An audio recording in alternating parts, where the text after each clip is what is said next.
I think there's still few participants coming in, but yes, we need to start on time so that we won't step up to anybody's schedule. So a warm welcome to everyone here. I hope you're all safe and healthy. Thank you for joining our webinar. So for today's discussion, it will be all about hotel distribution strategies for travel rebound in the Philippines. And before we start, I would like to ask the participants to kindly mute yourself. This session is being recorded. Any questions that you have, kindly chat it down and we will answer that on our Q&A segment. So today, we have gathered speakers from different walks of travel industry to share their knowledge on how we can prepare for the travel rebound for the Philippines. And for our panelists, we have the following. Next slide, please. So we have Alice Queblatin, President of CATOS, or Cebu Alliance of Tour Operations Specialist, a Commissioner of Cebu City Tourism Commission, and the Managing Director of South Wind Travel and Tours. We also have Helen Atanasio, founder of GDT and Mayrando Bayor Hospitality Hub, also the Board of Advisors at Outside.us. And then we also have here Hitesh Shampat with 28 years of experience in hospitality, 18 years in senior management in the Middle East Dubai, Southeast Asian experience in the Philippines, and Southeast Asian resort experience in Maldives, and with diverse cultural exposure, pre-opening experiences in hotels, leisure parks, and multi-property management. And we also have Pramit Shetty, or Pat, an international sales manager handling APAC, North America, and Africa for WinCloud, a modular cloud-based PMS which covers both front office and back office operations with 1,000 installations in 30 plus countries across the continents. And also yours truly, I'm Charmaine Bayogos, heading Philippines for eRevMax, an ISO certified company which caters global software and service houses. So let's begin with a few slides. So here you can see these numbers are captured, the data from 2019 up to 2020. And as we all know, it was the start of the lockdown here in the Philippines. So RevPAR levels were the lowest for any year in STR's Philippine database, while ADR was the lowest since 2004. June was the country's worst month in terms of occupancy, and these numbers are all because of our sole enemy, the coronavirus. Next slide, please. And we gathered data from Google searches also. On the left side, you see the line graph above shows the percentage of searches related to the travel in the Philippines, while the bar graph shows the number of coronavirus cases. On the right side, you'll see the same data, but the line graph is now based on different travel categories, which are adventure, culture, family, sun and beaches, and so on. And so you can see whenever there's a dip in virus cases, there would be a sudden peak in travel searches. Next slide, please. So our recovery has been primarily, can you back another slide? Okay. So our recovery has been primarily driven by leisure, or as what we call the revenge travel, which are during weekends, festive season, weddings, demand for food and beverages, with 12.5% of GDP coming from tourism sector and 10.8% of GDP share coming from domestic tourism. The recovery of this sector is expected to be driven by leisure, or the revenge travel is what we call, and the dive tourism. Next slide, please. With a strong pent-up demand for travel arise, we need three things. One is to focus on domestic. Staycation, dive-ins, and domestic travel is the new hot. With leisure and leisure on the rise, hotel needs to create strategy around the revenge and local travelers. And second is the flexibility piece. As there are still customers who are not comfortable traveling, we need to be flexible with the cancellation and rebookings. In this way, customers would gain more confidence in traveling. And third is the shortened booking window. As the booking window gets shortened, hotels needs to attract early bookers with more incentives and flexibility, of course. And with that being said, I would like to ask Alice a question. Hi there, Miss Alice. So your There. Hi, question was, Jermaine. yes, very good afternoon to you. Okay. So this is your question. What changes, if any, do you see in customer behavior, especially on domestic travelers, that may have an urgent impact on hotel marketing efforts? Okay, travel today is actually a challenging balance of safety, risk, and the desire to have a fun experience in a choice destination. We all know that after 1 year of restrictions, there is, as you said, a pent up demand for leisure travel. Now, corporate travel, MICE, will come in very late in 2022. So we can start really on the expanding leisure domestic travel who have emerged with new preferences, behaviors, and expectations. These travelers will come in some distinct groups: millennials, or the adventurers, and the independent thinkers. The age group of 50 and above, who were the regular travelers anyway before COVID, and they've got the money, and they are now positioned to do safe post-COVID holidays. There was a survey made in Cebu just 3 days ago, and 46% of this age group are now raring to go and travel. And while social distancing is still the norm and the groups are very restricted, we should be ready for solo travelers, families, FITs, and small households with at least something like a maximum of 4 to 5 people traveling together. Safety, hygiene, care, and well being are still the top concerns of these people. And they should be made transparent, and that should really be considered very serious. Be transparent with the protocols and communicate it clearly. That's why, for example, for the hotels, the videos that you're producing to explain your protocol, they must be constantly upgraded and continuously communicated. For the tour operators, destination marketing or destination videos that we show in our website should be continuous, just to show that we are still around. This has to be continuously communicated. We still have to maintain that presence on the website. Today's traveler is very interested in local, authentic experiences in the destination, be it an experience with a hotel room, a restaurant, or an on-site activity. These travelers have had digital and virtual images from the computer during the lockdown days. But when they start traveling, they want those images to come to life. So therefore, an in-depth knowledge of the destination. What is the brand, the image of the destination that you are promoting? If you're pushing for a hotel, what destination is it located in? What facilities, amenities, services do you think would relate your hotel to the destination? How will it be relevant to the kind of people that are coming in? You have to be part of a destination.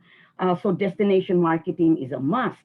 You must get involved with the people who will be selling the destination together.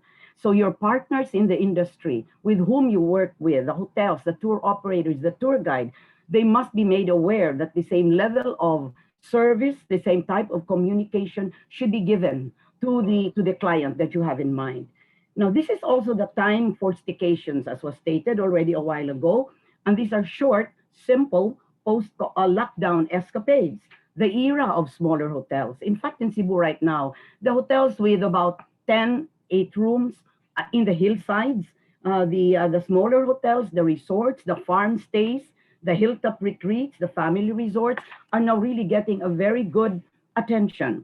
Our usual booking request will be for a family, for a group of 4, 2 adults and 2 children, and or they could actually ask for a family package. Most of the hotels here have either accepted 2 adults and 2 children, which is not really rare, but they have also come up with a package like one main room paying full rate for the main family, and then one extension room to accommodate a bigger household of 6 to 8 people, and that's more or less the biggest number of groups or passengers that we've been receiving inquiries. Active holidays with options of outdoor activities is in open spaces, less crowded places, out of the beaten track. These are now very popular, but still focused on health, well-being. So walking, cycling, yoga in an adventure package are the most attractive. We have, in fact, to go beyond beach holidays. It's not anymore to just speak about beach like Cebu. We have to go beyond that. We have to go outside the city limits We have to rethink our mainstream destinations. We go to highland cafes. We look for gardens. We look for farms. These are now getting to be famous. Hiking to waterfalls, road trips to the countryside, cycling through the villages, camping in the islands. These are what we are now offering because this is the kind of lifestyle and open air activity that the people are looking for. We are seeking a different side to the old time favorites. It's like rethinking really what to do with your same product. The domestic traveler actually wants to be close to home, but still have that getaway feeling. Now, amid all this, we, as the tourism worker, stakeholder, or service delivery, we have to be very easy to reach. We have to be reached anytime, anywhere, must respond quickly, to finalize bookings fast, even if decisions to travel are happening on the last minute with very little time given us at a very short notice. Change of mind, as you said, cancellations, they come anytime. Yet, we must respond to these expectations with flexibility, grace, and courtesy. To do all these, to us, the tour operators, it simply means that we have to digitally transform our tourism business. And we have to do that together with all sectors working together for an easy recovery. That would be my opening statement. Thank you, Charmaine. That was very nice, Miss Alice. And I agree that leisure is now the trend, and we have been in our caves for quite some time now, and destination marketing is a must.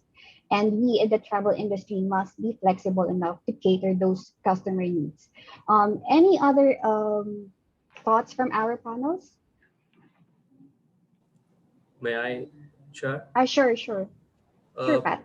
yeah, so Miss Alice, wonderful start for all of us, to follow you because right now all the hotels want to know how can they actually, focus on marketing and drive revenue, right? The same Mhm, for the owners.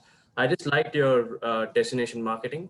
I guess that's pretty much mhm. important for all the hotels to understand, how they should woo the Yes. travelers and Mhm, provide that package in the surroundings where they can go and shop for themselves, or they can go to the beaches, or they can do cyclings. mhm. Because I guess there are many people who have actually not experienced Philippines because Philippines has a lot of islands Right. in itself. Right? Mhm. I guess this is a time to promote that, and great start. That's what I can say. Yeah, I agree. Thank you for expounding on that more. That's really the focus now to work together and look at the destination first and position yourself as the as a sector. So I think that would be really the right approach. Yes, and coming from the tour operator side, it's really knowledgeable for us here in the hotel industry also and other travel industries. So now going to Helen. Hi, Helen. A very good afternoon to you. Just unmute. Hello. Hi there. So I have a question for you. So this is also really correlated with Miss Alice's speech. Considering that the customer demographic has changed, how do hotels have to adapt to connect with their customers now? Hi, yes. As Alice said, travel priorities have changed, and to attract the domestic leisure market, we now need to highlight some key things to our consumers in our marketing activities. So destination, definitely key, a huge part of the story that we have to tell, but also focusing on simplification and safety and product enhancement, and recognizing that digital and online is really now more important than ever. I mean, I don't think anybody didn't think it was, but now like you really, really have to know it is.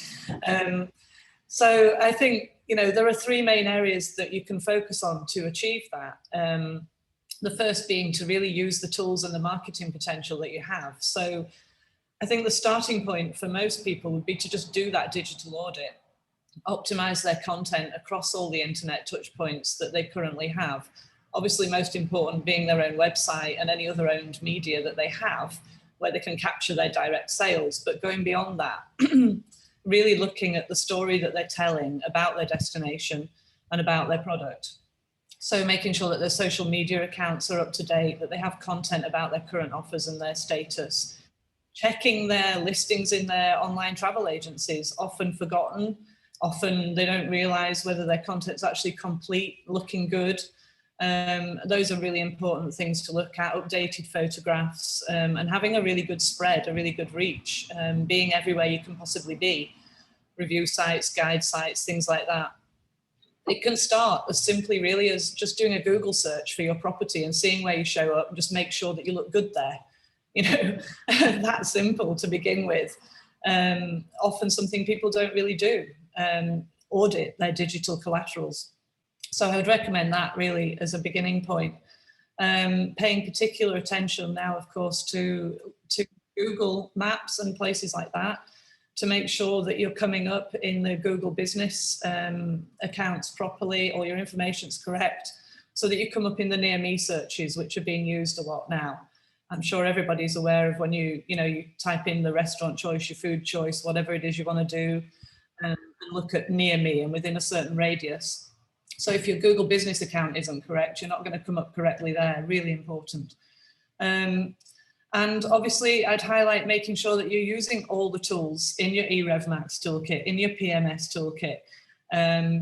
There are so many, and often, and especially as a smaller hotelier, you can be a little bit overawed by it all. But you know, now is the time. You have the time. We're quieter, so now is the time to really look at this digital space of yours and put your product in properly. Check that you're using all your special offer abilities and all the different tools that you've got in your technology. And if you don't have technology, looking at getting it, because that really does up your game. The second area I'd say to focus on would really just make sure that you've adjusted to market demands relating to COVID expectations in your marketing.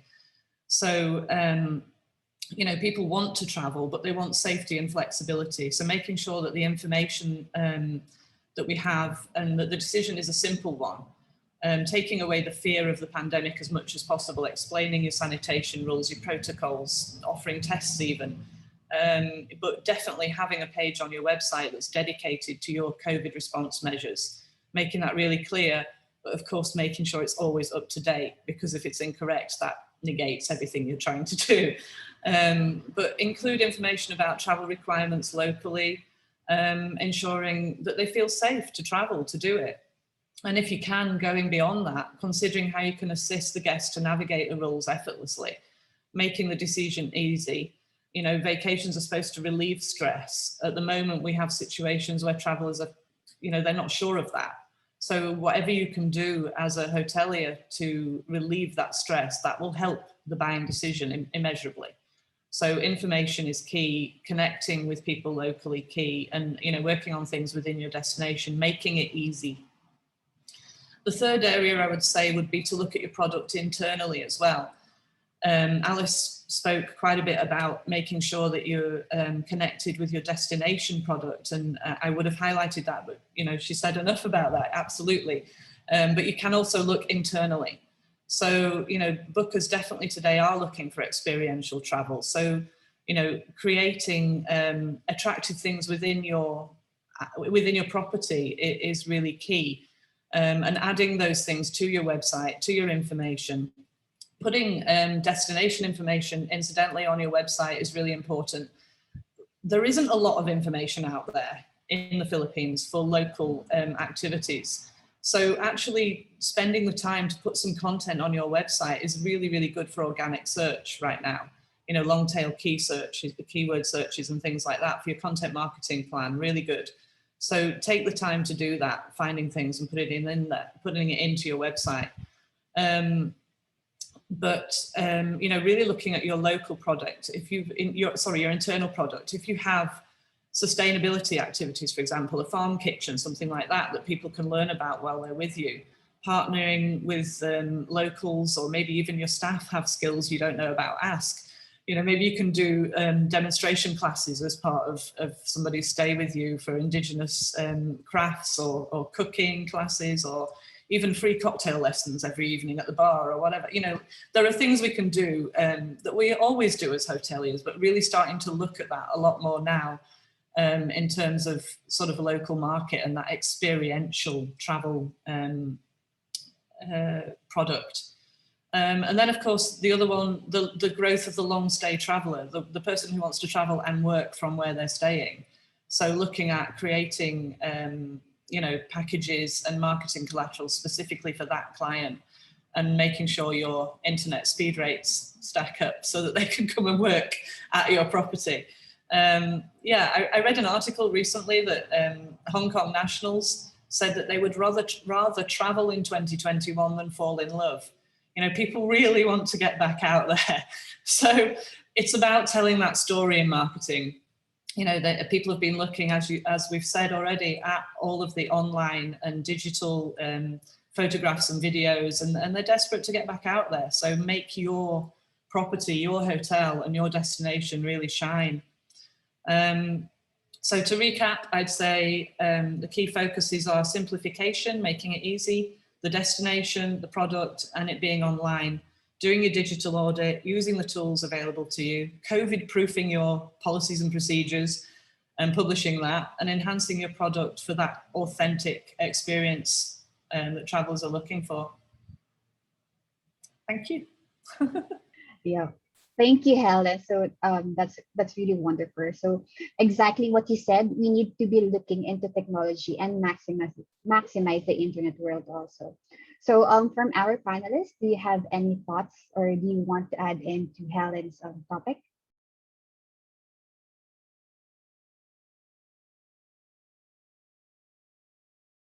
Miss Alice, I think you're muted. Okay. Yeah, I was just inspired by one of the statements that was said by Helen, and I would like to just, I failed to say it, but I would like to come up or maybe mention one strategy of a tour operator to make really the destination stand out, for brand recall. For the tour operators, most of the time, we include the destination even in our taglines. So like, for example, when I'm from Cebu, so obviously that's my destination. So even in our taglines, we say, for example, Cebu is hot. Okay, then we show images of island hopping under the sizzling sun. That's hot. And then we also have another image of sunset cruising with dinner, which is a hot item in an itinerary now in Cebu. So there are two types and two contrasts of experiences, and both would say that Cebu's hot. It's a hot item, a hot destination. So most of the time we keep our tagline, the destination's name in the tagline, repeated somewhere in the brochure or even in our major statements. And that really is a very good way of a brand recall. So I would just like to emphasize that. Yes, thank you for that, Miss Alice. Hitesh, you're raising your hand.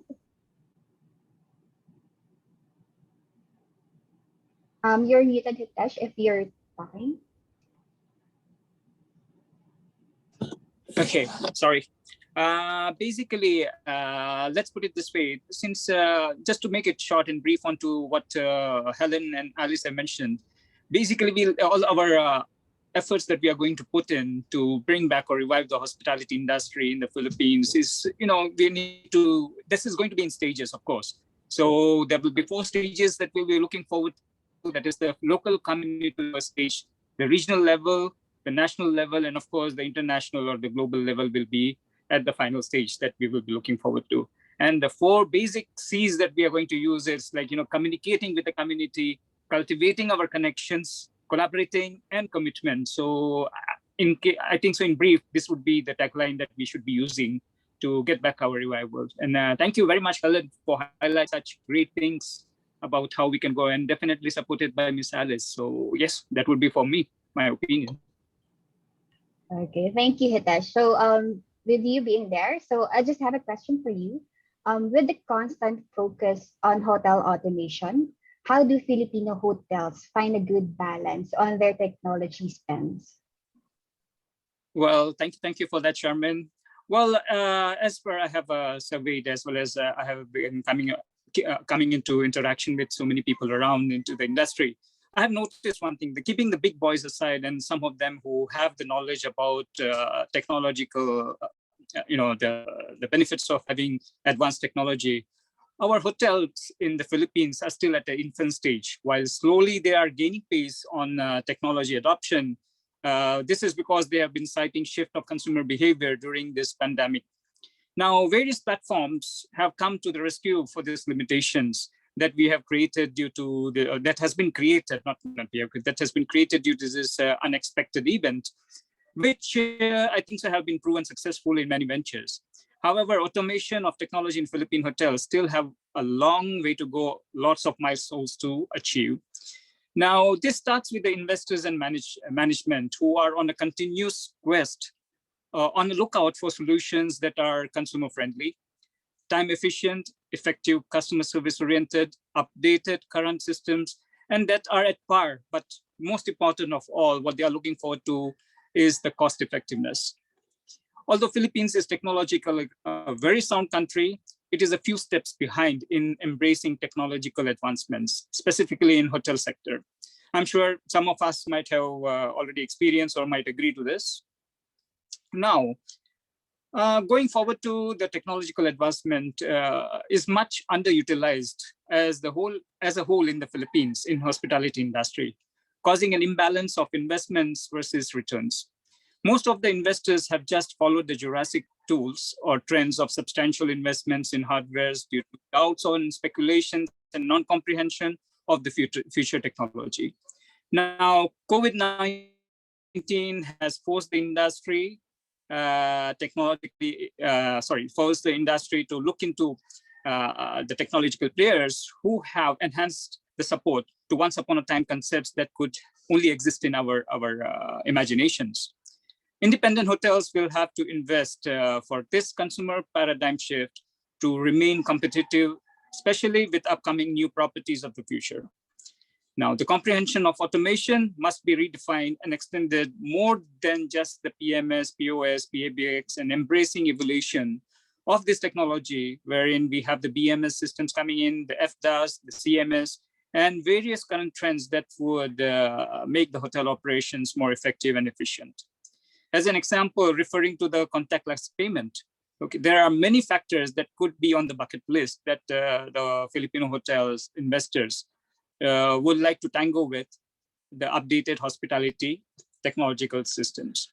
Now, I would like to lay out a few examples that I think so in brief, the speakers prior to this have already highlighted, is something like chat box assistance, wherein we said that we need to have instant responses to the clients. We need to be flexible. So this will enable the hotels to deliver rapid responses to the guest queries across multiple channels, increasing direct bookings, maximizing potential revenues, and provide improved guest service experience.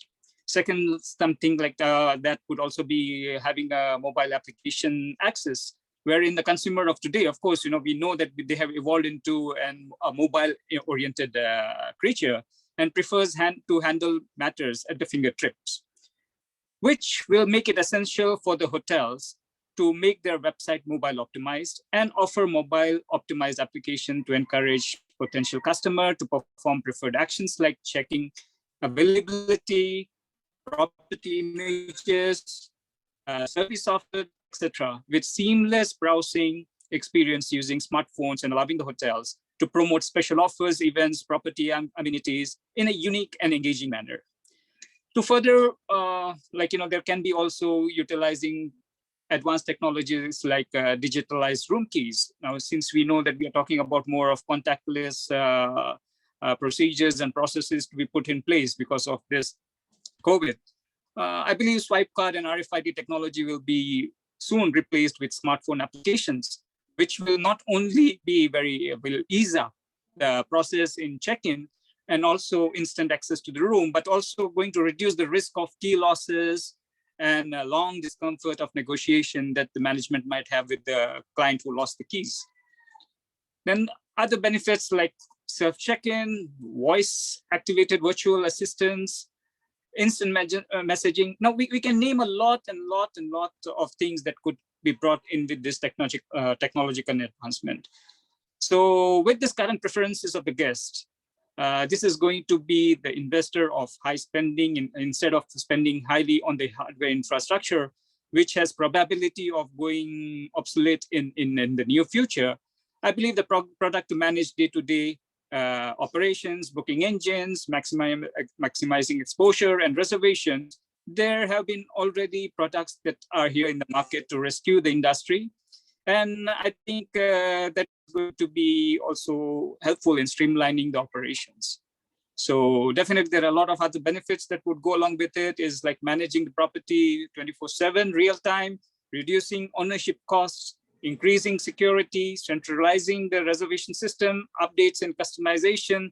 We can go on and on with the list. This topic is endless. And most of all, I would like to highlight here, this is going to be helpful in increasing the effectiveness, efficiency, and productive performance with profitable business results.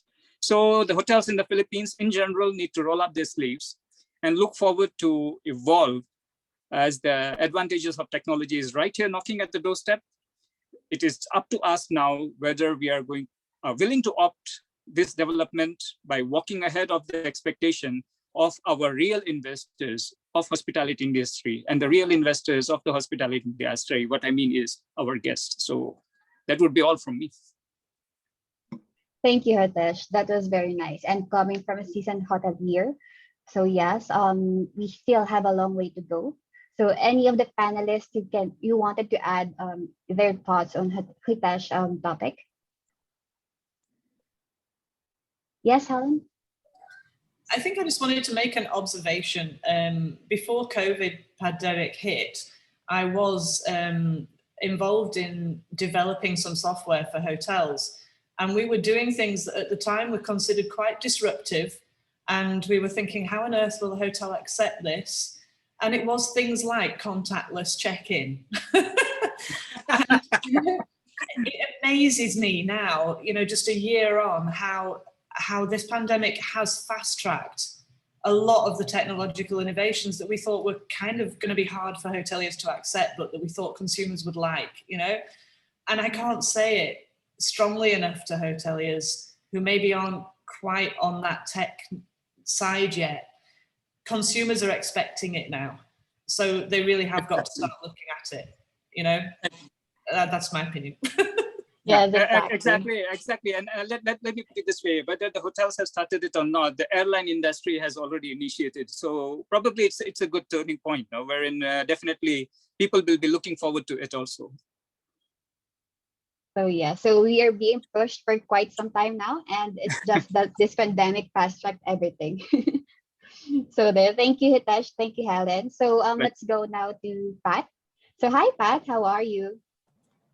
Yeah, hi, Shar. I'm doing good. Thanks. Okay, that's great to know. So I have these questions for you. So why do hotels need to look for the right cloud PMS and the importance of an integrated cloud-based PMS in today's hotel operations? Yeah. So thanks, Helen and Hitesh for setting up the stage with the contactless check-in and check-out. I guess that's definitely a new normal for all the hotels. So we started it last year, and it's really making wonders for all the hotels right now. Biggest USP for us. So thanks for that. So with that, thanks again, eRevMax, for having me here in this panel. It is just impeccable to share panel with experts from travel and hospitality. So I'll start with a famous quote from Jay Shetty, not to confuse with me. I'm Pat Shetty though. The best lessons come from the worst moments, right? So I believe right now hotels across Southeast Asia are surviving to ensure they hang on there and they're able to, guests to consider domestic travel. I think technology has played a vital role during this pandemic. Just right now, we're doing everything in Zoom, right? It's completely virtual. So I'm in a love and hate relationship with video conferencing applications because my entire day spends with Zoom or Google Meets or Microsoft Teams using this. But just imagine if this particular web applications were not there, there's no technology, you wouldn't be able to engage with your clients or, even do any educational workshop like this. So I guess technology has played a vital role during this pandemic, as well as for hospitality as well. So most of the hospitality tech companies have extended their solidarity by being flexible with payments and, providing a refresher training, features, interfaces, educating, hotels, why they should go for tech. So to answer the question, right? So PMS has been there for almost now 3 to 4 decades. before even I was born, if I'm right. Yeah. So it's been a central nervous system for a hotel, right? Which everything starts with the PMS, and most of the hotels think, okay, PMS is just for operations. What I'm gonna do with it, just a check-in, check-out software. But I really don't think so, because PMS is just not a PMS anymore. It's a modular, all-inclusive solution, because it's able to cater your all the departments, right? Right from your front office, the restaurant, the inventory, the accounting, the banquet halls, the spa management. So it's an all-in-one solution anymore. Nothing like just a PMS. Just imagine in the past, we just had an option of a legacy on premises, right? And we never had cloud. So you have to be in a hotel if you want to access the system. But right now you can work from anywhere, any day, and you can access the data, right? So without the data, you're just a person with an opinion, right? But right now you're able to access the data. Just imagine a hotelier, right? I mean, during 12 months ago, when the pandemic, it all started, my heart goes out for this purchase and accounts manager. I've told this in the past webinars as well, because they're not able to access the data to approve the purchases, or see the ledgers, the P&L, because they have to be on site. They're the back office system. But right now they can stay at home, or even they can holiday in Boracay. They can still access if they have an internet, right? They're able to get a data. So that's something that's pretty commendable with the PMS which are moved to cloud, right? And in the recent survey, 55% of the hoteliers are not happy with their legacy on-premises system, right? So there are countless of the hoteliers which can actually benefit from a cloud PMS. Just like Hitesh mentioned, automation in the hospitality industry, especially in the Philippines or other countries also, it's taking some time. As per me, it was just 2019, early 2019, most of the hotels started shifting to cloud, because otherwise they would always want to go with the flagship on-premises system. Just like markets like UK and US, because I look after North America as well, all the hotels out there, almost 68% are using on-premises, and they're not open to cloud, right? Because they feel, what will happen to my data? What about my security? Oh my God. I mean, come on, you're not old school anymore, right? I mean, you're using Facebook, you're using Instagrams, you're using Gmail, everything is on cloud, right? I mean, you're able to access it any day, anywhere, any day. So I guess hoteliers should accept the fact, and they should move on to something which actually benefits them. There's a wide range of systems out there in the market which has a lot of functions. So as per me, you should always choose the right PMS. The PMS just doesn't start with only the front office and housekeeping, because that's called the PMS. That's the name. No, there's a lot of other things attached to it. It will be able to drive your revenue. It'll be able to connect your distribution, access controls, consolidations, streamline across all the departments, right? So as per me, PMS will be a ROI with the 6 key aspects. The first thing is definitely the consolidation, right? If I'm using a system and if I don't have a report generator where I want to view my P&L, I want to see where my hotel is going, what's my audit, then it's a no-brainer for me to go for a PMS. I can always use my Excel sheet, right? So I guess that's the key aspect. Consolidation should be very precise for any PMS companies. They should make sure that it is in line for all the hotels. Second thing is, it should improve the productivity. After using the PMS also, you're doing so many manual steps to update the rate codes, going to different screens, toggling around, it will be like, you're watching a movie for 3 hours, and after 3 hours you wonder, why did I even watch this movie, right? So that's what it is, right? So you should make sure that it actually drives your productivity and you love using it. So that's very important. And third thing is definitely an experience, right? I mean, uh, you cannot just go for any company which sells a PMS. It should come with an experience where they have already replaced hotels. They have replaced a category of a hotel. If you are a bed and breakfast, just look at if they have replaced a bed and breakfast. If you are a luxury 5-star hotel, just check out if they have replaced a 5-star hotel. Because I mean, every hotel is different. Every categories are different, because they have a different requirement, and it really makes sense if the PMS is able to cater all the categories of a hotel. And if it is a group hotel with almost 20 to 25 hotels, I see Philippines has a lot of heaps of hotel chains, like the Robinsons or the Discoveries or the Chromas.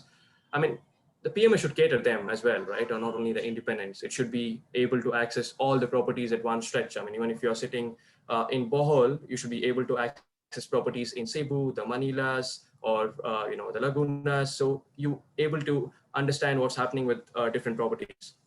And one more important thing is the integration. I mean, God, you have bought a PMS, but your PMS just says, I'm sorry, I cannot integrate with channel manager. I'm sorry, I cannot integrate with revenue manager. I just want to be closed and I want to just make money. I don't think so that makes any sense anymore, right? You cannot be constrained to only the bigger wallets. So I guess it should be integrated to any particular system, any flexibility, right? Door locks or, the call accounting or the IPTVs, because that's where you give that extra mileage to the guest, because your guest is not going to get access to the PMS. They're going to access to the in-room amenities. I mean, different other aspects of a hotel, right? Because if your staff is not productive and is not able to get that smile to the guest, then it's completely doesn't make any sense to have any system. So I guess productivity for a staff is very important, and that only comes if the PMS is able to integrate with a different system. And one more important thing is definitely and support and onboarding. I mean, if your company, PMS company, is only able to support you on the weekdays and Saturday, Sunday, they're on a day off and holidaying somewhere, then I don't think so you'll get any support, right? I mean, if you have any queries, I mean, no one is there to reach you out, right? I mean, you will be just stuck at the guest and, looking at the guest like a zombie. So I guess that's something is very important. Support should be 24/7. And one more important thing, most of the hoteliers ask me, hey Pat, what about if my internet is down? What am I going to do, right? I mean, it's very simple. I mean, if you're using Wi-Fi at your home for your Instagram or the Facebook or any social media applications, if your Wi-Fi goes off, you use your mobile, right? I mean, use your mobile data hotspot on. The same thing you can do for the PMS also. The same thing you can do for channel manager also, right? So you can always use the mobile data to access the technology, right? So 2 Mbps is more than sufficient. I hope I make some sense here, because you can access it anywhere if you have at least a little internet, if you're able to do the reservation and the check-in, check-out, right? So one more important thing which I would like to highlight today is, there's still this particular phobia in the hoteliers that, does the cloud PMS suitable for a luxury and upper mid-scale? Is it only for a budget hotel or a B&B or a resort with 20 rooms? I don't think so, not anymore, right? It's suitable for anything, any day. Just to give an example, we have hotels, we have a lot of hotels. So there's a hotel with 30 rooms, there's a hotel with 300 rooms. 30 rooms has a different requirement. They are happy with only front office and housekeeping. They don't want anything else. They just want this particular 2 modules should work fine. And I should be able to generate Excel reports and see, okay, I'm in profit, right? But if you come to the 5-star hotel, they have a different, thought process, a different approach, because they have so many departments. I mean, you have the inventory control, you have the banqueting, you have the spa. I mean, you have a full-fledged restaurant, different outlets. The PMS should cater that as well, right? I mean, it's not only the budget hotel. So I guess cloud is going to the next stage now, where it is able to satisfy each and every guest and able to provide that enrichment what is required. And with that, I guess I've covered almost everything what is required to choose for a right PMS. And I hope it's not PMS or any other technology, maybe the CMS also. I hope hotels will benefit from that, and it will be fine tuning the hotel to increase efficiency as well as maximize occupancy. Because today it's a new normal. It's not a new normal anymore. It's a everyday normal now, right? So we are living with this pandemic. So technology will be a biggest savior. So that's it from my side. Thank you so much. Okay, very well said, Pat. Thank you so much. And yeah, I agree with you. PMS now is not just a PMS; it's a fast-paced tech already, and hoteliers need to look into what the system can bring to them. So yeah, Hitesh, yes, I see your hand is raised up. Yeah, can you hear me? Yes, I can hear you. We Okay. can hear you. So, well, Pat, that was wonderful, no? And basically, since being in the industry for such a long time and experiencing all the evolution that has been taking place for the last 28 years in technology in the hotel industry, I would really look forward to people to comprehend, to understand what is the advantage of such PMS systems. Now, of course, as what I had mentioned in my spiel, that the investors and the management, because they are so insecure about their data to be at risk if they go on cloud management systems or anything that they could refer to the cloud, they have invested in systems that are of Jurassic trends, wherein you need to keep on updating it, upgrading it, and eventually a hardware is going to go obsolete. So again, people are going to invest further to either change the system or you keep on upgrading it to an extent that they're going to lose a lot more than they could gain. Again, we go back to the same thing: efficient and effective operations, which I believe as a hotelier, a cloud-based PMS would be of much more advantage, because there will be much more less investments, much more productivity coming in, much more fast-paced. And if I'm not mistaken, if we are engaged with cloud-based PMS, all the updates and upgrades that are made on the system will be also easily available to the user. So I go along with it, and I hope there will be a lot of them who would be agreeing to this concept. Yeah, thank you. Thank you. Thanks, Hitesh, for the backup. So that's really a good end for my session, where there's a good backup with the investment as well as the hardware setup. So thanks to you. Pleasure. Yes. Pleasure. So thank you, guys. So the final question goes to me. So it was, given the industry's dependence on OTA, what should be the ideal distribution mix under the new normal? So yes, on the new normal, there are no right or wrong distribution mix. But we, as we are looking on what we can do to further increase our demand without sacrificing the safety of our manpower, technology is our contingency tool for creating demand. So we should not rely on one channel alone, but be present on different direct and indirect solutions like meta search engines, TripAdvisor, Google Hotel Ads, and so on. So I know Google Hotel Ads have also launched their free listing for hotels and travel companies, which as hoteliers and as tour operators, we need to take advantage of, because this one is free already. So they're just waiting for us to sign up. So basically that's it. And we all have these indirect solutions like online travel agencies, Booking.com, Agoda, Traveloka, and so on. So which dominated the hotel and travel industry pre-COVID pandemic. So it's pre-COVID pandemic, and right now they are very, very important when it comes to marketing. So it is much better to be open in most of the OTAs than close them or temporarily unsubscribe them. Why? It's because OTA have a wide market reach. They can market your property 24/7, even if you're sleeping, they can do the work for you. So without taking a lot from your pocket. So that's why booking flexibility, as mentioned a while ago, on the customer side is very important, because as they will be more attracted to travel. Plus OTAs only will only pay once booked. So yeah. So in conclusion, hotels and other businesses are finding ways to reduce costs, but we also have to accept that this is the new normal, and we need to act as fast as we could, create demand, and think of ways on how we can increase bookings, and adding more channels for demand would greatly help. And with that being said, hospitality and technology needs not to be complicated. Great Tiger helps hotels to automate pricing, online channel connectivity, and room rate and rate distribution process. So that hoteliers can save more and spend less. So yeah. So yes, Hitesh, you're raising your hand. Sorry. If you're done already. Yes.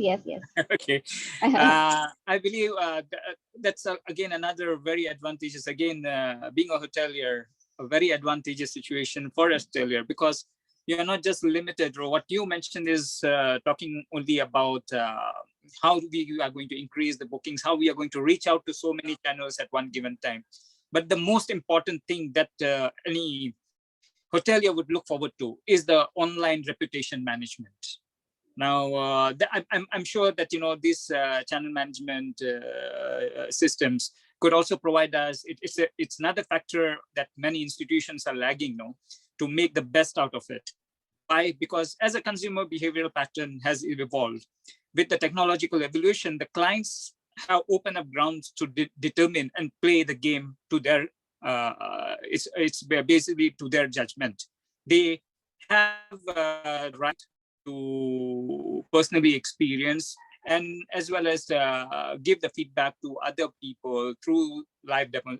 Basically, what they are doing is they are sharing their experience through posts and videos or whatever, where we have the social media marketing, we have the influencers marketing.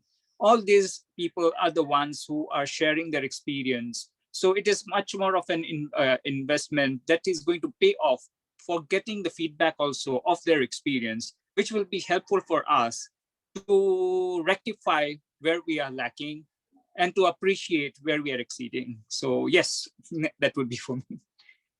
Yes, thank you for that, Hitesh. Helen, you have your opinion? Yeah, I just wanted to sort of back that up really and say, there's been many studies done. Actually did one myself in the Philippines as well, so I can say this is actually pertinent to the Philippine market. Consumers, you need a big breadth of coverage. You need to be on all the OTAs. You need to be on all the review sites because consumers look at them all. They shop, but then they always go direct.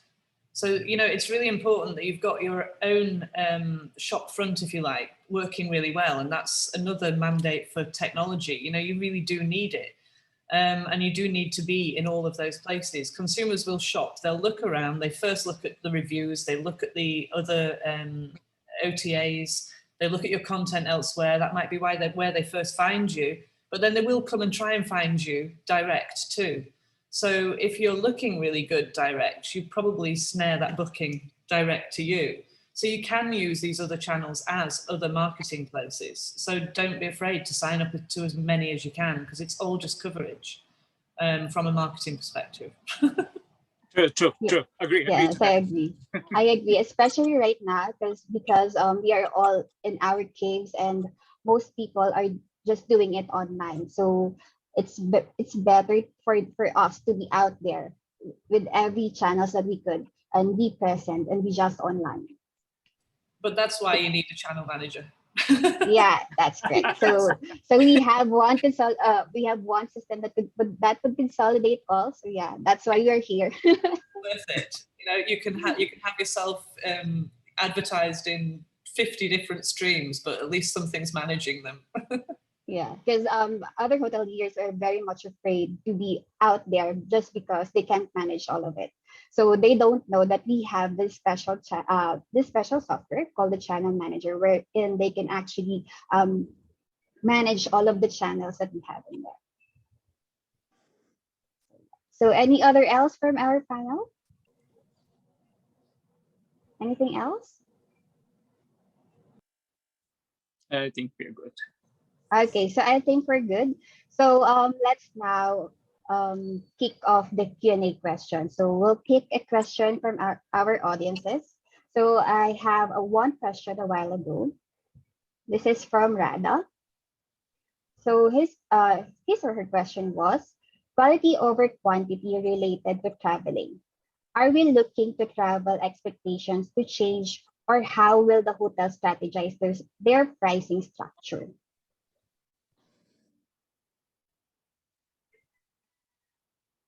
So I would repeat the question. Quality over quantity related to traveling. Are we looking to travel expectations to change, or how will the hotel strategize their pricing structure? So basically, it's asking for the pricing structure and how we can strategize it. So any of the okay. Well, I would like to answer it as what I had mentioned earlier. Excuse me. As what I had mentioned earlier, we have a limitation of market. So definitely every hotel or every institution, they first need to understand that what is the market that they are currently having, who has the spending power, or I should say a disposable income. Now, considering the whole of Philippines, now I cannot go area by area. If probably you could forward my email to Miss, who is this, Miss Radha? Yeah, so probably like you could forward my email so I could explain it in a much more better manner. But in an overall situation, it will depend on the location that you are, because currently with the situation in Philippines, you are targeting the local community level, okay, or a little bit of the regional level, because people are afraid to travel. So out of this, who are the people who have the potential to buy the hotel? Now, if we are going to compute on a statistical basis, overall Philippines, only 20% or less than 20% people, somewhere in the range of 19% people, have a disposable income who would wish to travel. So then the next part will come in is the location. Are they ready to travel? How much is the travel ban or affecting, or how much is the traveling itself is affecting, whether there are ample of flights available, whether they can go to these destinations, whether they can be, well, definitely if you are saying that they have the power of disposable income, they would travel to you. So now it comes to the interest. What are their interests? So that's where if you have to combine the deliverance of speech of all the speakers today, you would get an idea that what sort of market that you are actually targeting to. What is your returns that you're expecting? And we have to understand one thing, that since this is a regular normal, as what Pat mentioned, no, that new normal has now become regular normal. So we have to understand that expenses are not going to be limited. How are the properties trying to save their investments by investing into safety and hygiene, pertaining to all those compulsory or mandatory protocols that have been implemented by each and every institution. So based on all those things, you need to identify whether you are going to look forward only for sustainability or high-end profits. So if you're talking about sustainability, yes, you will have to go into an area where you're giving a discounted pricing, which of course everyone in the Philippines loves discount. Yes, so you can go for that thing. But on the other end, if we are looking forward to something like you want a big market coming in, but if you're looking forward for somebody to spend a high amount of money, you are very much limited. Like if you are going to price it at a very branded rate, okay, you are talking only about a population of 1.3 million in the whole Philippines who are earning this income that would really look into that sort of thing. But out of this 1.3 million, how many of them are ready to travel? How many of them are still restricted because of ban on children traveling? So we have to compute all those things prior to determining that what we are looking forward to. Are we looking forward to a market wherein only couples or singles are going to travel? Are we looking for the barkada things who has the disposable income? So there are various factors that you will have to identify prior to pricing yourself and determining that what you are looking forward to, profit or sustainability. Yeah, that would be my answer to this. May I make a comment as well? Oh, sure, Miss Alice. I would just like, I'm not a hotelier, so maybe there are many things that I don't have in my, in my box. But I would just like to use as an example in terms of hotel pricing of rooms. The ongoing, for example, I Love Cebu. We have an ongoing online sale, which is I Love Cebu. And my God, the hotels are really raking it in. The tour activities are not selling. Definitely, we understand why, because people nowadays, they just want to get out. They just want to go to a destination, and whatever hotels give the best price in that destination, they grab it. Nobody is thinking, yep, what I want to do in the destination. That will happen when they are already in the destination, and that's where the awareness of the tour operator should come in. That's why we are really collaborating with all the hotels. But in terms of pricing, one thing that is really attractive in the I Love Cebu sale is rooms that you would normally sell at, like, say 15,000, it's coming down to 50%, like only 7,500. But then the caption is you have to buy it within a selling period. Okay, and so if the selling period is only 2 months, then you have to buy it from let's say May 1 to May 30. That's the buying period. Of course, the flexibility of the validity, there was a lot of discussion about that. I mean, like, we wanted it valid for a year because we don't really know if we're going to get people or not. So people were saying, oh, that's too long a validity. Okay, then we do flexible pricing. If you want a validity for a year, there is a certain price. But if you want to get it now and use it up for let's say 6 months, not knowing if domestic flights will really come to Cebu, this is the price. And it worked. So there are really ways of looking at it. If you want to grab it now and take a risk if flights will come in or not. But then, as I've said, and I mentioned it, the flexibility will always be at the end of the game. Because when we were negotiating with our hotel partners, we said, okay, just to get the business, come up with a very good rate, maybe valid for 6 months. But then everybody just started feeling that, if it's not happening in 2 months, so what will happen? Okay, we keep on extending. Now it's valid for a year. So it really depends on flexible pricing. You can do a price, which could have a very long validity and, with a lot of things coming in, but you can do a price which you grab within a selling period with a validity that is shorter. And as we go on during the promo period, you decide whether you want to extend it or not. And that's what we're doing now. And the hotel rooms are really selling. And I can feel that the flexibility of the pricing there is really making a big mark. Yes, exactly. Thank you for that, Miss Alice. Yes, Helen, you have your thoughts. Hi. Alice has actually touched on a lot of what I was going to say. We have a lot in common, Alice. Really. I guess I was struck a lot by the beginning of that question was, the quality over quantity. And just, it got me thinking about, I started my hospitality career on cruise ships. So when I got my first hotel, I kind of used a lot of those techniques. And I think there's something really to be gained from thinking about collaborating in that local destination space with tours and activities. And, at the moment, if you attract a guest to your hotel in an area, you've captured them. You can be the one that sells those tours on, that, creates those packages. And you can pre-sell. You can use your tools to pre-sell as well. You can use your content marketing to pre-sell things. There's an opportunity, I think, for hoteliers to up their revenue streams in this particular bandwidth, if you like, that they may not normally think about.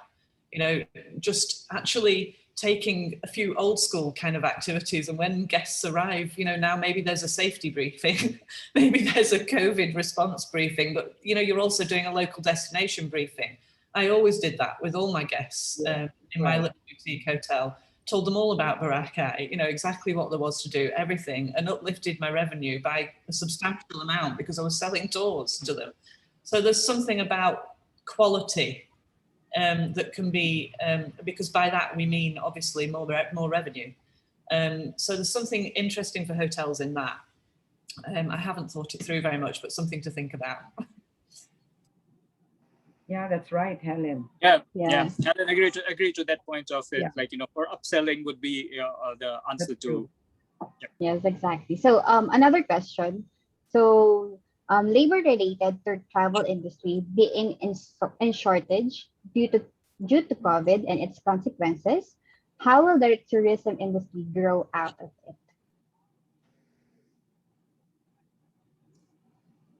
Would you repeat the question, please? Yeah. Okay, another one. Labor related to travel industry being in shortage due to COVID and its consequences. How will the tourism industry grow out of it? Well, I would disagree that there is a shortage of employment or labor in hospitality industry. In fact, I think so many of them are waiting for COVID to go off. And if you could go through the accounts, so you could see massive coming in.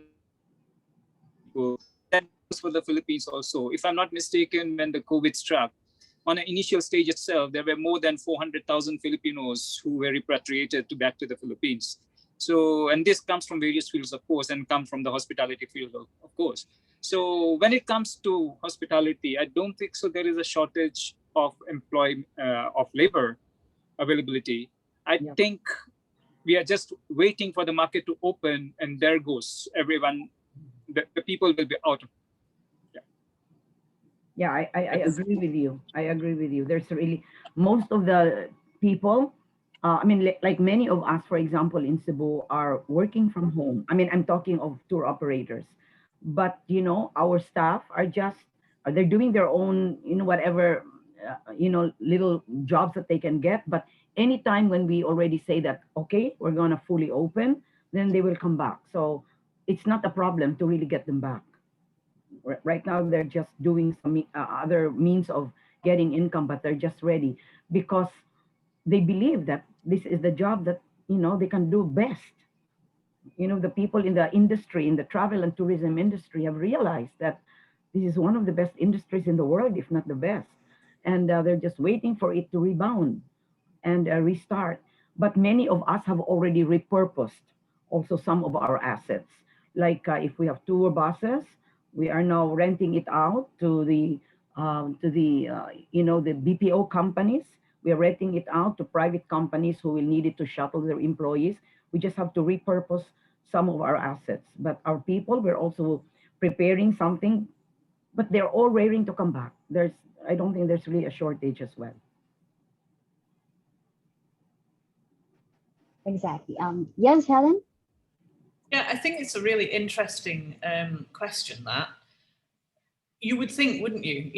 We've been out of work for a long time. You'd think that there would be an enormous amount of people waiting to come back to work, and I do agree with you, Alice. I'm sure there is, but I think we have to ask ourselves as employers, similar questions as we ask as to why guests will come and stay with us. Why will employees come back to work, and how we're ensuring their safety. As well. It is an interesting topic. We've done some sort of surveys across rank and file with Myrango, and there was quite a lot of response to people saying they might change their jobs entirely, that they were worried about the job security because of things like this.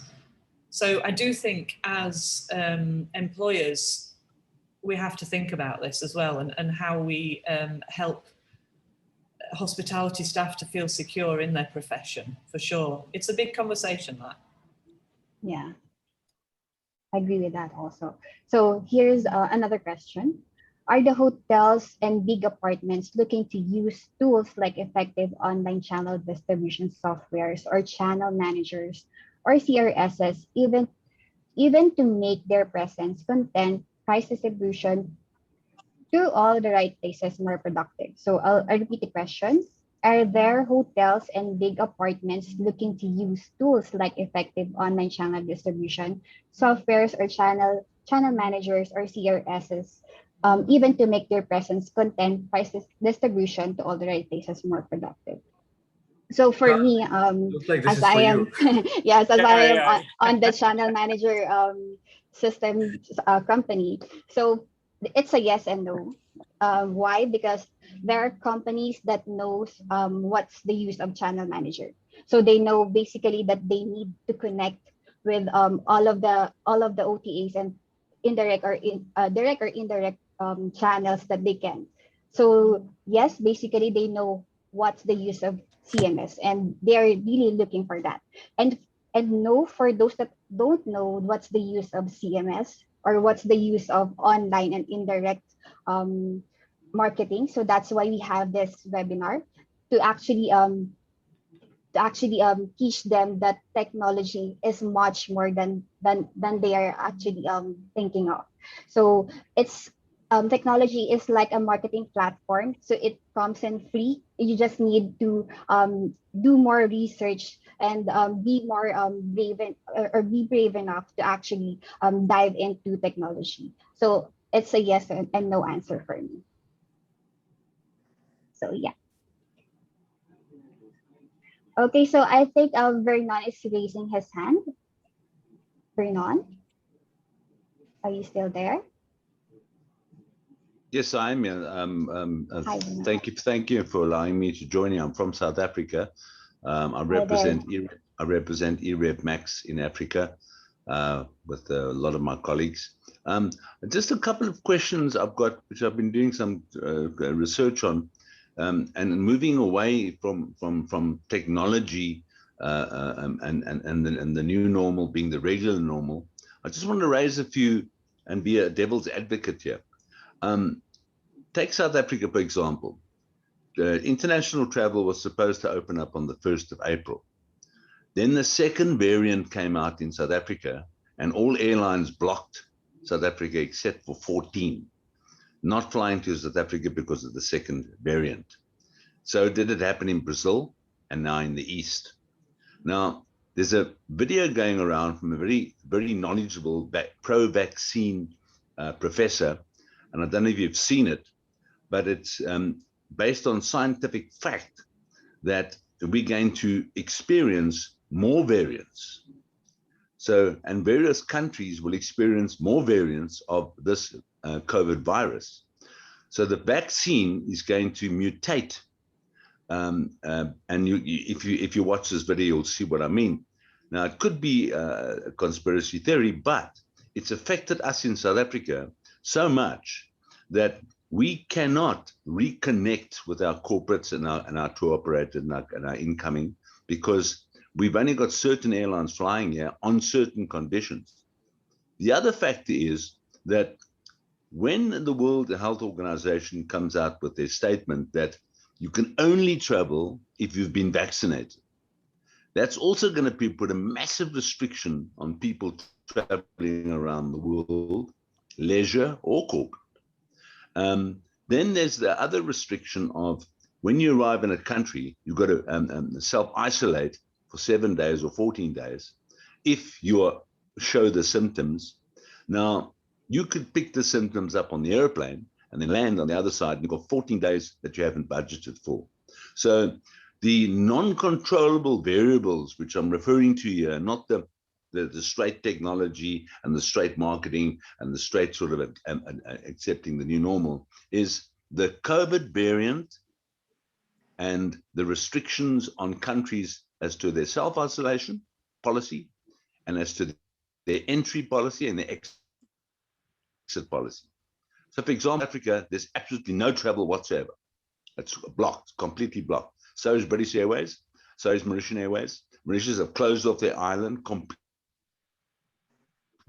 100%. The fact which hotels had to take into account, looking at the controllable global variables based on the actual problem. The other thing is we have to now look introvert. So I'm going to ask the panelists if they've got any suggestions which on how to adopt the regular normal. For example, I started a system in South Africa where come and work from home in South Africa and you can walk amongst lions and swim among sharks. And we generated over 3,500 rooms and we got a rapid visa. But now the airlines aren't flying here, so we can't get them in. So this is the uncontrollable variables which I'm talking about in South Africa, which is affecting travelers coming to our country immensely. So if the panelists have got any answers on how we as a hotel federation in the world are going to interact with the World Health Organization, because if there are going to be 30,000 different hotel country variant arrival and departure protocols, the airlines won't be able to cope with it in their system, and you won't be able to cope with it as an individual. Mm-hmm. Therefore, it's all going to come down to domestic travel. So that's basically my statement and my question, if you understand me correctly. Okay. Thank you very much. Hi, yes, thank you very much. So hi there. I think it's basically on which location you're actually in. Because right here in the Philippines, we are more likely welcome to travel on our areas itself. So it's basically on your demographics, on where you're located, basically. So I think our panelists also would agree about that because here in the Philippines, we are most likely welcome to travel. Yes, Helen? I was just going to say, I mean, that's the huge question, Vernon. You're absolutely right, and obviously the huge worry for our industry as a whole. I wish we did have answers. I wish we all had answers. I'm sure we could all make statements here now as to what we think ought to happen globally moving forward in travel. And, you know, when we finished up today, I was going to say that, you know, for me, collaboration is the big thing that we have to do. We have to start having this conversation. I mean, I was only going to talk domestically because that's what this particular webinar was about. But collaboration really, and everybody talking about this and everybody bringing those ideas to the table, but our governments, we're kind of, you know, as an industry, we're really reliant on them. Yeah.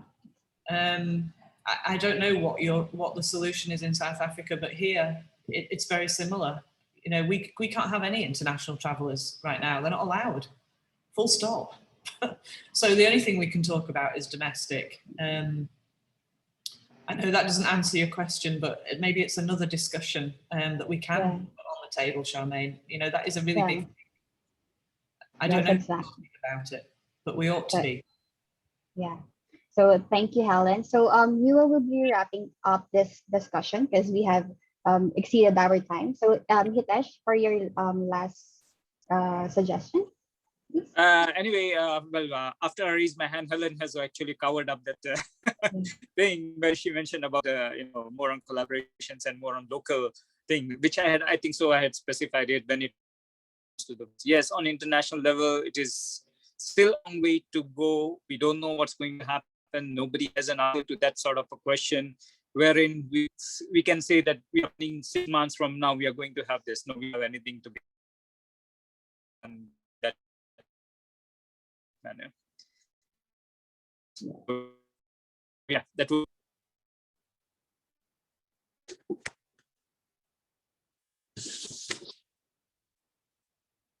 I think Hitesh, you were actually waking up.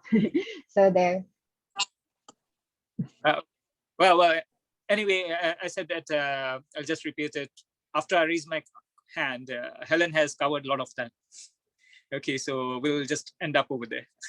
Yes. So I'm so sorry, guys. I know that you have a lot of questions, but you can send us your questions via email or just send us a LinkedIn message, and we will be happy to answer your questions. So we will be wrapping this up already because you're over time. So it just need to be at 4 p.m. However, it's 4:17 now. So again, I'll be going around the table for your closing remarks. So let's start with Helen. Unmute, sorry. Yeah, I mean, I had basically written that down, collaboration. We have to start these conversations. And I would highlight that, you know, destination-wise, that's what I would be doing if I still was running my little hotel. You know, that's what I would be doing, talking locally, talking to tour providers, activity providers, and really starting that marketing message and collaborating on it, because there's power in that, you know. Doing it by yourself is one thing, but actually having a joint story and really pushing that joint story, you end up with a whole marketing division at your back. So that's what I would say, collaborate, talk to people locally and get that destination story going. Exactly. Thank you, Helen. Miss Alice, for your closing remarks. I think Helen said it. Because, you know, I mean, that's exactly what I really want to push. I mean, like, collaboration is the key. Nowadays, you cannot really stand alone. As I've said, we lean on the hotels and they also lean on us, because when we do our own marketing, we also partner with specific hotels to match our niche products as well, no? And that kind of partnership is really working very well now. I mean, you know, on both sides, flexibility is the key, understanding, you know, of what would be the benefits on either side, and, you know, willing to work together. And also, particularly in the implementation of safety protocols, because we have realized that whenever we communicate with our clients abroad, the first question is always, what would be the transparent protocols. It is not just like saying we have a contact tracing app, we have this and we have that. They want you have to be very, very specific. Like also even with how we take care of our transportation, since we operate our own buses and vans. So even that, you have to send them a picture on what is this and what is that. So they're very, very specific. And that kind of detailed relationship with the different tourism suppliers, I think, is what's going to pull us all out of this, all out for recovery. So Yes, thank you for perfect. that. Thank you for that, Miss Alice. So, Hitesh, for your closing remarks. I would just like to add a few things. Is as what I mentioned, I said that people have to go along with communicating with You're our breaking up. will have to go along the creation of our connections, collaboration of course, and commitment. And when I say collaboration, I would uh, okay, so I and as what I mentioned Okay. earlier, creating connections, collaboration, and commitment. And when we talk about the collaboration, yes, I would like to extend over there, not just with the tourist sector. We need to collaborate with also like the consumable market, like if you're talking about malls or big companies or something, because end of the day, all the consumers are also potential clients for us. So yes, collaboration is going to play a big, big, big role in reviving of our industry. Thank you, Hitesh. So, Pat, for your closing remarks, please. Yeah, I guess almost everything has been covered by all the panelists. I'm left with the last one. Well, I just want to end it with, one of the famous quote once again from Mr. Conrad Hilton, the founder of Hilton Hotels. So it has been and continues to be our responsibility to fill the earth with the light and ray of hospitality. So I guess this is something we need to follow. Hospitality is evergreen. It's not going to end. End of the day, if I have money, I would travel every day, every time, and you'd never see me again. That's for sure. So I guess it's gonna be there. But when I travel, I need hotels to stay. So hospitality is every time, every day. So hotels should tie up with tour operators and revisit technology and promote local tourism. This is the time to promote your country, promote tourism, not go anywhere else, vocal with local. So this is the mantra you need to follow and try and help hotels to come from this difficult situation, because from end of the every tunnel you have a ray of hope. So I'm sure we will overcome this, and there will be pretty much revenge traveling. I'm waiting for my trip to the Philippines from last 12 months now, and my visa is already canceled twice. I hope I'll get my visa pretty soon and I can see you all there, and have a click good selfies for this webinar as a memory. Thank Yeah, yeah. Thank you, Pat. So, yes, we need to act fast and try different strategies. This is now our new normal, and let technology help you create your own demand. And at the end of this discussion, it's all up to you if you take a leap or be held back. So, thank you again, everyone. For the panelists, it was wonderful hearing from you all. Overall, this is a great and engaging session, and we can go all along all day long for this discussion. So before we leave, maybe ask our audiences to please open up your video so that we can take a few snapshot for this webinar, of course.